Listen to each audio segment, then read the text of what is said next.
We've been using the back end of the show to speak to CEOs from the real world to try to find out whether things are as bad as say the stock market tape would indicate.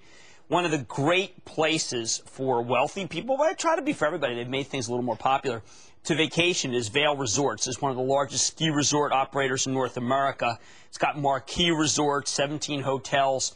And because it is so clearly a discretionary purchase to go to Vail, the short sellers have ganged up on this stock and sold more stock and not been able to deliver it. And I'm trying to find out whether that was smart or dumb. So let's welcome Robert Katz. He's Vail Resorts' CEO. Robert, good to see you. Good to see you. Okay, Robert, first, a lot of times short sellers target companies that have no cash or deeply in debt or need to raise a lot of money or are losing a lot of money. Does that describe Vail Resorts at all? No, it doesn't. Obviously, we've got a terrific balance sheet. Our net debt less than cash, divided by our resort EBITDA is about 1.5 times. We've got about $160 million of cash on our balance sheet. Highly profitable this year. In fact, this past year was a record year. So we're in actually great shape, even though the economic situation is obviously a little treacherous. How badly, I know your last quarter you were disappointed in it, how badly have bookings fallen off, say, year over year? You know, so far what we reported in the last quarter was a little bit more than 15%.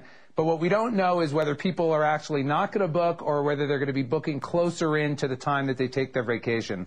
And typically in tough economic times, people make their decisions much closer in. So it's hard to tell exactly how it'll play out right now. But, you know, we're actually feeling still pretty good, again, given the circumstances that we're dealing with. I talk a lot with Peter Greenberg, the network's travel, NBC's travel person who knows more than I do.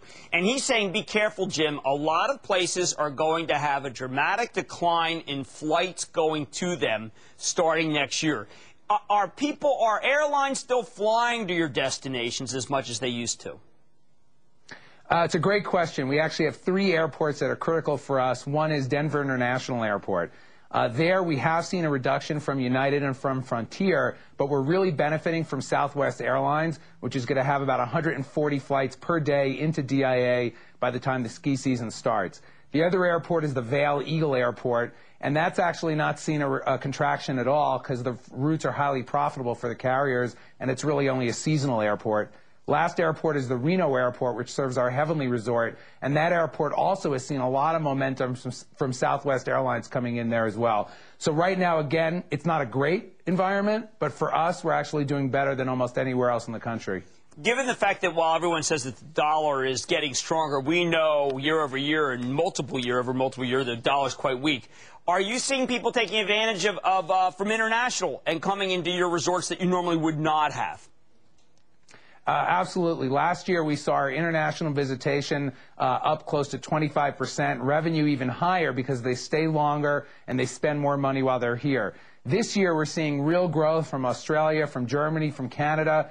We're still seeing good business from the UK, but there's no question that the financial instability that's going on has hit them as well, as you know. And so we'll have to see how that plays out for the rest of the season. Excellent. Thank you, Robert Katz, CEO of Vail Resorts. Great to speak to you.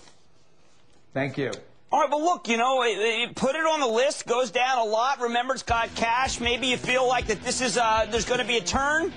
We know that structurally people are still flying in international business. I think it's an interesting stock. It certainly doesn't seem like a stock that's the greatest short in the world. Mad Money's back after the break.